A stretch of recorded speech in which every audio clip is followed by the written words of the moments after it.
reliability, innovation to deliver the energy expansion, state energy priorities, integrating clean power into the grid. These were just some of the topics covered at our third annual Competitive Power Summit, which took place last month on March 26th.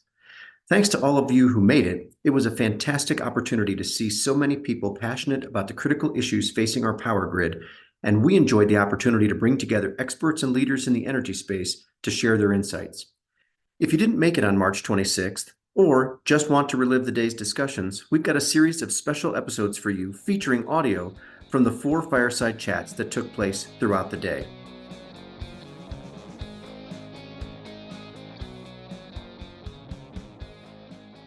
North American Electric Reliability Corporation President and CEO Jim Robb has become a regular part of our program, it seems, as we were delighted to have him back for a second year to just share what's on his mind as the top dog of the continent's Reliability Watch.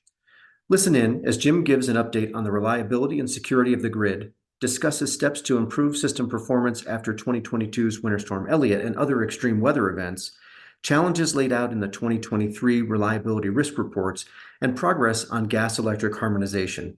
Let's hear what Jim has to say. So after some years where reliability and resource adequacy wasn't top of mind for policymakers or the public, it seems that situation has changed. We've seen front page stories in the Washington Post and the New York Times, amongst other news outlets, which suggest to me that it's broken through to the general public as opposed to just the energy sector of the news cycle. And it's been focusing on a lot of the energy challenges that are before us. And I think we certainly can attribute that in large part to you raising the alarm on some of the issues that we have that previously were described as emerging. And I think based on your most recent couple of reports, we can say those are now real concerns and not emerging issues. And it's across broad parts of North America. So let's get into some of the issues that I think need attention and we want to get your thoughts on. So we're back in 2024. What's different from last year? And do you have any good news that you can share with us about, or in the alternative, are there other warnings that we should be aware of? Well, I think the outlook remains very sober as we go forward. We'll be publishing our summer reliability assessment here in the next month or so, and I don't anticipate it's going to be dramatically different than what we've talked about in the past. But I think there are 3 or 4 things that have changed over the last year that are encouraging. Or at least 3 that are encouraging and 1 very concerning. On the encouraging front, we managed to get a lot of solar and a lot of batteries deployed in the last year. And that really helped us navigate through this massive heat dome that we had over the lower third of the continent. So I think we should be really happy about the performance of those assets as well as our ability to deploy them.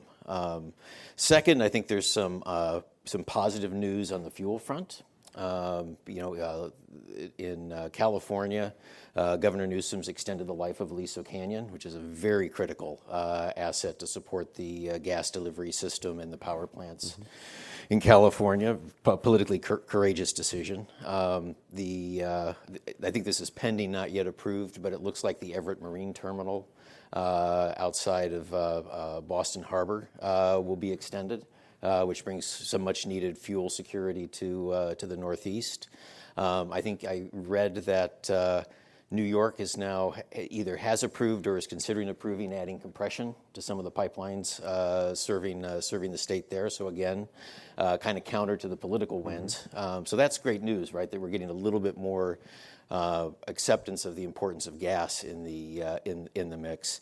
And I guess the third thing I would say is very positive is there's a more serious conversation around transmission than we've had before. And that hasn't resulted in any projects getting built yet, although we did commission the SunZia project last summer. Only took 17 years, but our first major interstate transmission project, even though it was just 2 states. But there's a lot of discussion around transmission. We got a little homework assignment from Congress last summer to do a nationwide study of interregional transfer capacity, which I think will help unlock some real understanding of the value of transmission and the importance of getting it built. On the flip side, in our LTRA we published in December, and as Emil referenced as well as Nate, the load growth challenge is going to become very, very acute very quickly. Our numbers showed basically a doubling of the growth rate relative to the past 10 years. I think when we update those numbers this fall, it'll be higher still.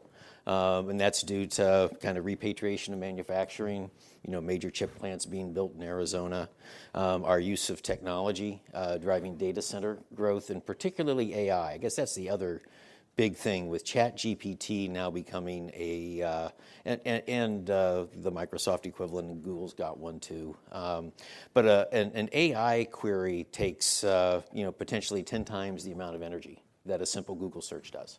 Right, so as those products become more embedded in our way of life, right, the demands for data centers and the like are going to continue to increase, and then who knows exactly where we're going to go on electric transportation and building electrification, but there's a lot of policy kind of pushing to accelerate those trends. So, right now, electricity. I mentioned this last night. Electricity is about 20% of end-use energy consumption.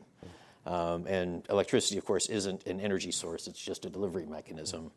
So if you really electrified the economy the way, some would like to see us do, that could be a quintupling the size of the sector, right? And we can't get anything built, right? So and until we get the permitting and siting issues challenged, we're going to be operating under an increasingly constrained set of conditions. Yeah.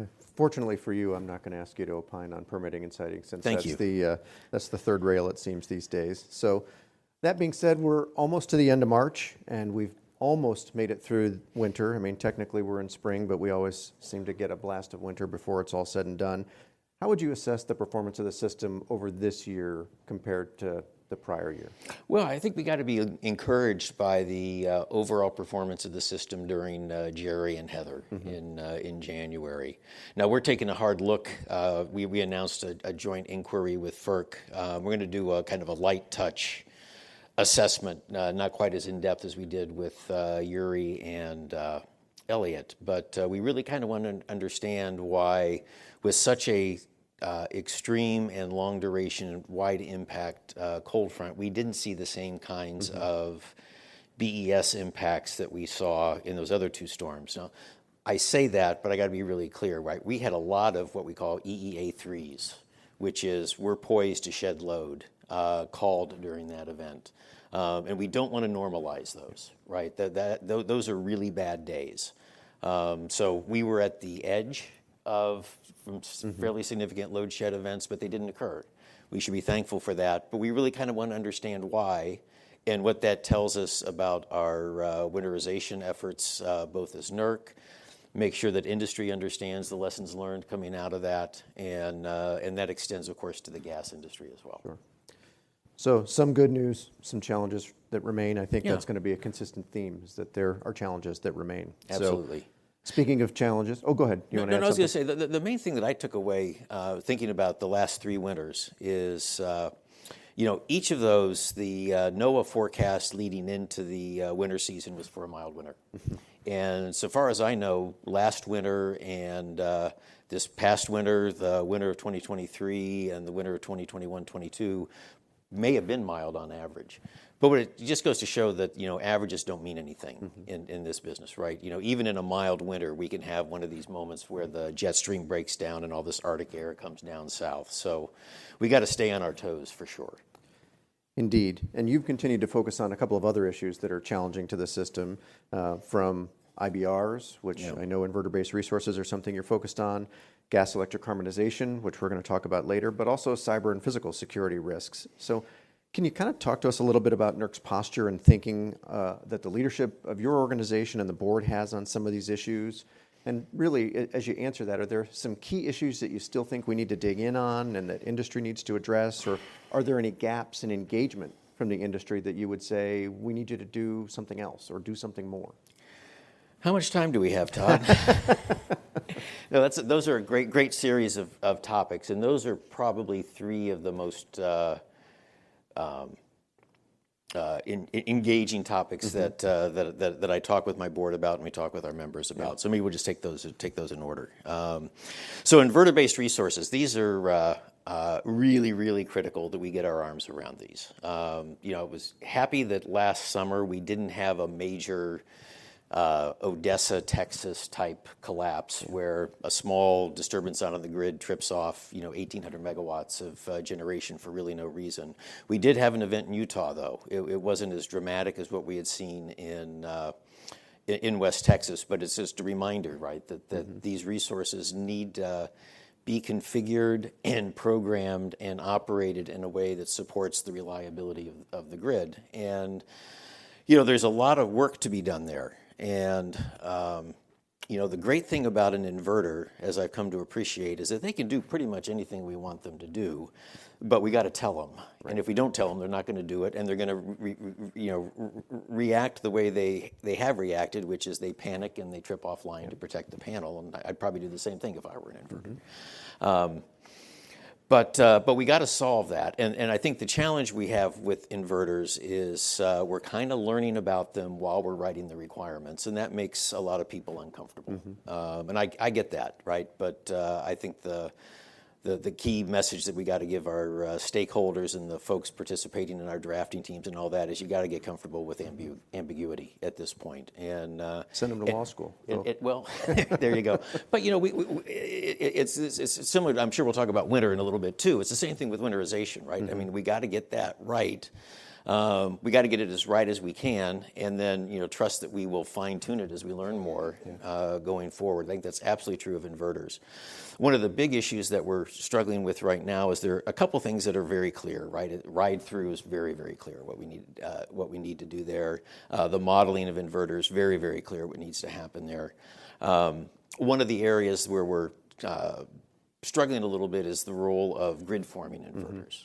And on one hand, it sounds like the greatest thing since sliced bread, right? We can set up an inverter and it'll act just like a synchronous machine in terms of generating frequency and voltage and providing all the important supports to the grid that way. But we've also learned that in some jurisdictions that those have caused oscillations onto the grid and so on and so forth. So, we've got to understand that before, as these continue to become a larger and larger portion of the grid. That also underscores our need to retain the stuff that creates frequency and voltage right now, which remains a very significant focus on us. But we have a number of projects underway around inverters where we've committed to deliver those to FERC this year, and so far as I know, the drafting teams are making good progress on that. So that's inverters. Gas electric.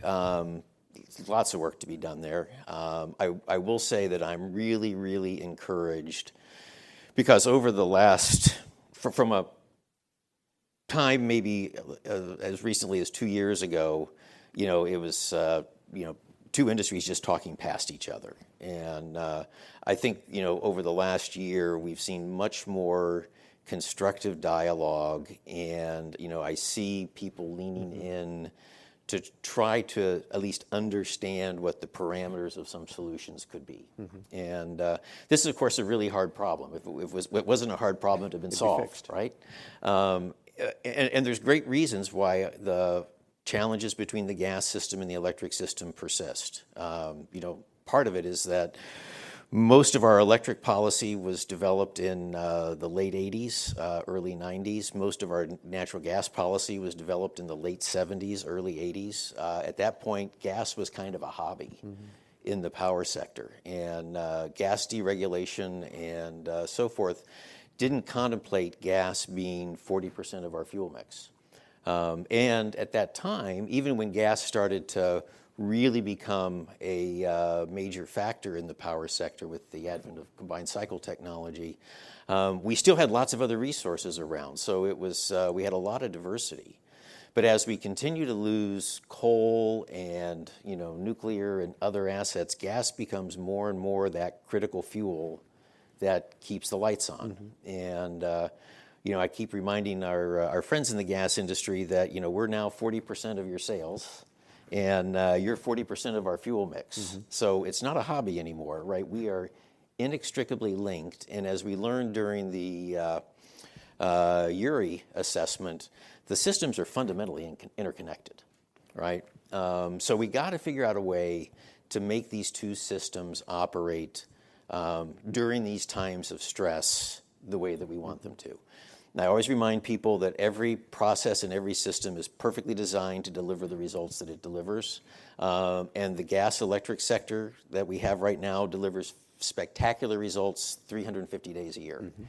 Unfortunately, right, there's that 5 to 15 days that it doesn't. And one of the things I really liked about the proposal that you and EPSA and Inga put together was it kind of recognized that, maybe we need a temporal solution, right? Something that gets spun up, during one of these events that doesn't muck up all the good stuff that happens the other 350 days of the year, but does recognize that in those 10 to 15 days, we got to get that right. So I think there's work to do on that, but like I said, I see a lot more constructive dialogue going on than we've seen previously on that issue. So I think that bodes well. And then the last issue we talked about was cyber. Yeah. Boy, that's terrifying.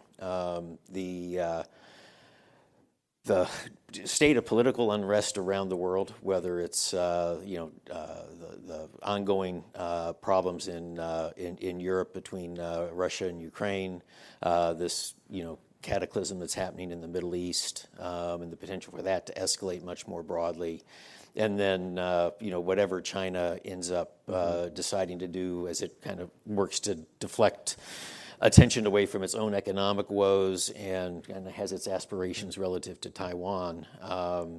The nation-state environment right now is as bad as it's ever been. And, we continue to see software vulnerabilities, be uncovered at an alarming rate. You've probably read about this Chinese group, Volt Typhoon, which very scary, the capabilities that they have in place. So kind of continuing to hunt and eradicate malware and adversarial attacks on our systems has to continue to be job one across the sector. And it's of course it's not a fair fight because it's private companies against nation-state actors, and that's dicey. Yeah, indeed. Your comments remind me of a comment you made at dinner last night, which is you're a lot of fun at dinner parties because the conversation's always so optimistic and positive. Yeah, so, I never get asked back. If a better moderator would have thought to ask you ahead of time, how are we preparing for the eclipse? I mean, I know you're thinking about it, and I didn't prep you ahead of time, but I know that's a little lighter topic, and it's kind of fascinating. The public's really interested in this. How are you thinking about it? No, well, it's interesting because the eclipse is going to come from Mexico right across Texas, where we have a tremendous amount of solar installation, right, and then kind of moving up to the Northeast. I mean, I'd say the biggest area of concern is going to be all the solar in West Texas. Two things are going to help us out on this. One is that it's in April, right, as opposed to August. Right. The last total eclipse we had was August 2017. And the interesting thing that we learned there was that when first of all, you only really get the photo impact of the eclipse if you're in the path of totality, right? Because the sun's so bright that even if it's like 5% exposed, you barely notice it. But what we learned in the 2017 eclipse is that when the totality occurs, load drops because the temperature drops really quickly. So I haven't talked to ERCOT explicitly about that, but I think the fact that it's in a relatively low load month and the fact that we probably will have that impact between demand and the sunshine will probably get us through it without a whole lot of thing. Right now, I'm just trying to figure out where I can get to see it. Exactly right. So, well, I know you, and I really appreciate this about you, is we've talked about problems a lot. We're trying to be in the solutions business, and so you've often said we've done enough navel gazing, and I couldn't agree with you more about that. One of the issues that had to be addressed this year was this cold weather standard, and that needed a little encouragement, I'll use that word, to get it finalized at the start of the year, and surely other things are also on the table to be done. How do you view the relationship between NERC and the broader industry? Are things better, worse, the same than they were a year ago? Are you having enough engagement? I'll say it that way. And what does peak cooperation look like in your view? That's a great question, Todd. I think here's the great news in addressing any of these challenging issues that we have in front of us. Whenever I get out and I talk, particularly with senior leadership around the issues and so forth, the alignment is actually kind of scary in terms In a good of way. Yeah, no, absolutely, right? Because everybody wants inverters solved. Everybody wants winterization solved. Nobody wants to be on the wrong end of any of these events, right? The challenge that we have is that we were. My chairman's pretty good about describing this. We were designed to deal with the stuff that came out of the 2003 blackout, right? Get your trees trimmed, maintain your facility ratings correctly, that sort of stuff. We're now into these more difficult areas, but we have built a culture around everything's got to be perfect, as opposed to it's got to be good enough, right? And we can fine tune it later. The other issue is that we're pushing into areas of where requirements are required that weren't as important before. So, we probably didn't pay that much attention to the generating sector, right? To be perfectly blunt. Inverters, again, brand new communities, right, to bring into the grid. Talking with natural gas, again, they're different people around the table, and they don't have the same kind of longitudinal experience with us that we've had. So there's been a lot of education required. I think and that's one of the reasons why last year the NERC board put such a focus on retooling some of our standards processes, creating more flexibility for our standards committee to move things along more quickly, and ultimately giving the board itself authority to issue some directives to the drafting teams. We did get the cold weather requirements passed on the schedule that FERC set for us to do, got them filed on time, and I think they're good requirements. Obviously it's drawn some protest at FERC that maybe they don't go far enough, and I've got some sympathy for that argument. But I think we feel pretty good about what we put in front of FERC and what we put in front of the board for acceptance and FERC for approval, and I'm hoping that they will approve them. I would not be surprised if they would come back and order us to do some compliance filings, which we were going to do anyway, to assess its efficacy. But I think that's indicative of things we have in front of us. Right? I think as we get closer to the short strokes on inverters, as we start looking at energy adequacy standards, I think we're going to get a lot of people kind of nervous about whether we've got it exactly right. And we're going to have to just get a little bit more comfortable, I think, with getting it close enough, and then trusting us in our since these are enforceable standards, that we'll take all that into account in the compliance monitoring and enforcement area. Yeah, that margin of error is really important. Yeah. So summer's right around the corner, and you'll have another report that you'll be sharing soon. Are there any sneak peeks that you want to share with us? Or really broadly, are you more or less comfortable this summer than you were last year? Or are things pretty stable because it's cooling, it's wildfires, it's storm season, it's all sorts of things that impact summer reliability. So from your seat, how are you viewing the summer? So I don't have a preview of the summer assessment. That data is just now coming in, so we're a little ahead of the game on that.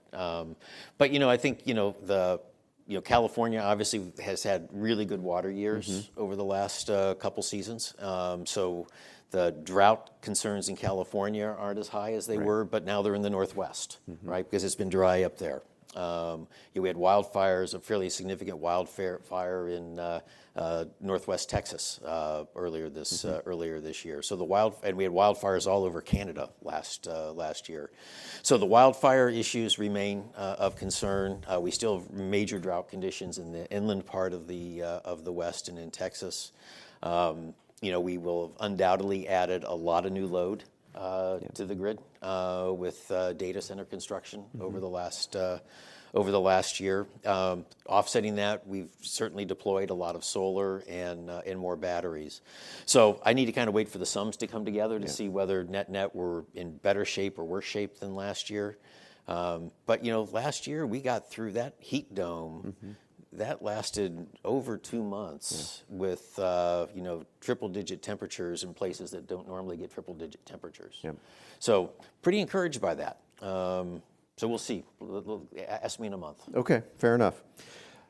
So you've walked through a list of things that I think are on your mind, but if I had to ask you to prioritize the three things that are keeping you up at night, I mean, obviously reliability is paramount. We would all agree with that. But do you have kind of a way that you're thinking about the three things that you think are critical? And it occurs to me as I ask you another negative question that part of the reason that you have all these doom and glooms is probably the moderators asking you questions that, hey, can you tell us one more thing that's terrible? But as you think about it, what are kind of the three things that are particularly important to you?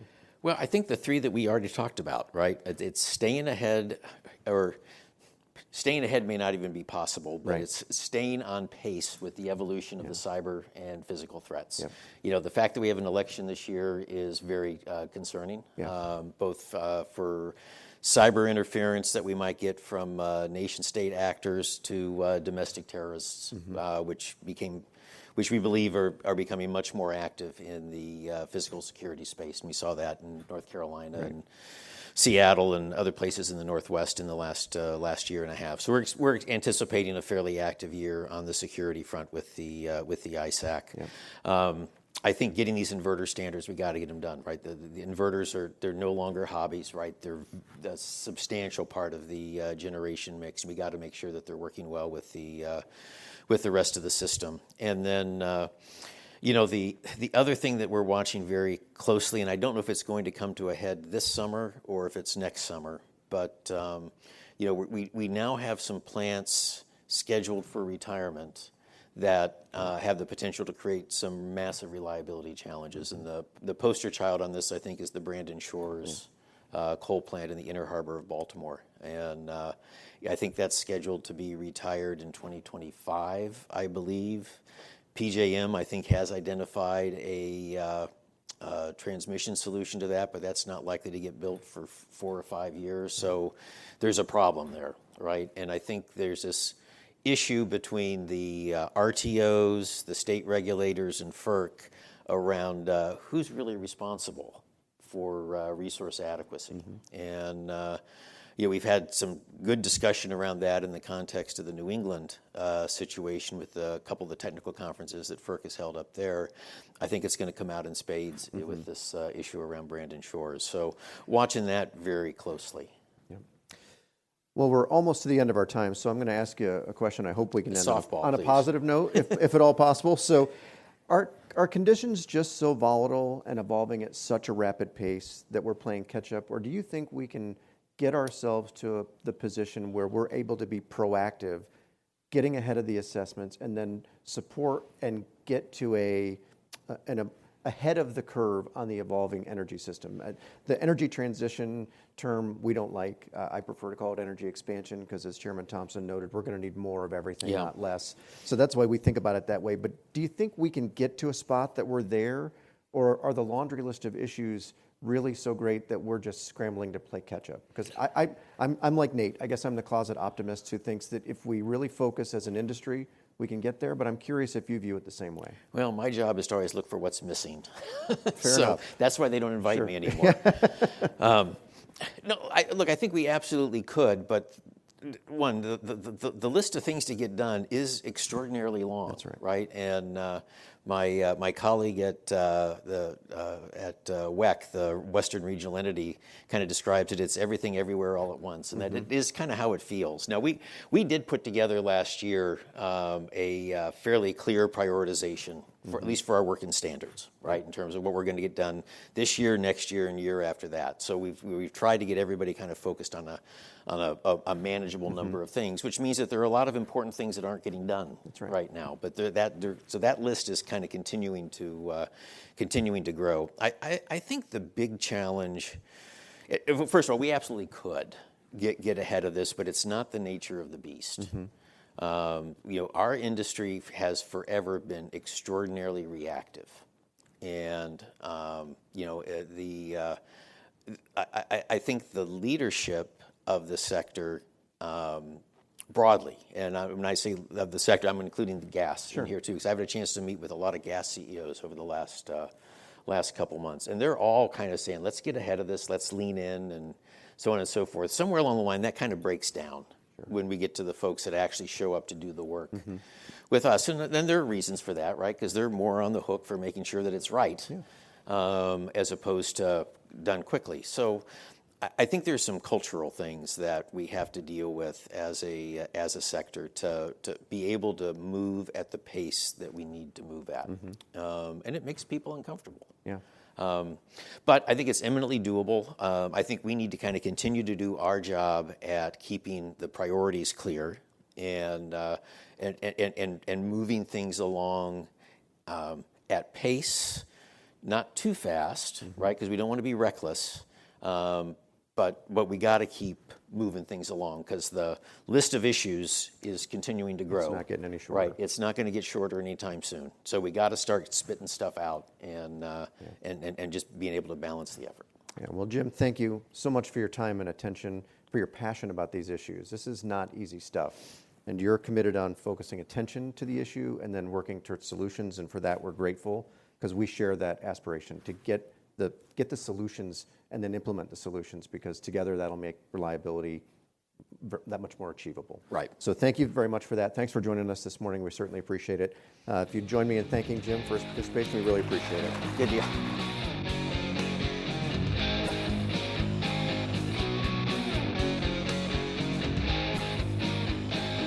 If you like this episode, we've got 3 more just like it. Be sure to head to the podcast page at www.epsa.org to find the other special episodes featuring the 2024 Competitive Power Summit Fireside Chats. Plus, get more content, including video and other updates from the event. As always, subscribe to this podcast for more in-depth interviews with leading voices in energy today. Thanks for listening to Energy Solutions. If you like this episode, please share it on social media with your coworkers, friends, and family. You can also connect with us on X at EPSA News, on LinkedIn, and on Threads at Electric Power Supply. And subscribe, follow, leave a rating, comment on Spotify, Apple Podcasts, Pandora, Google, or wherever you listen to podcasts.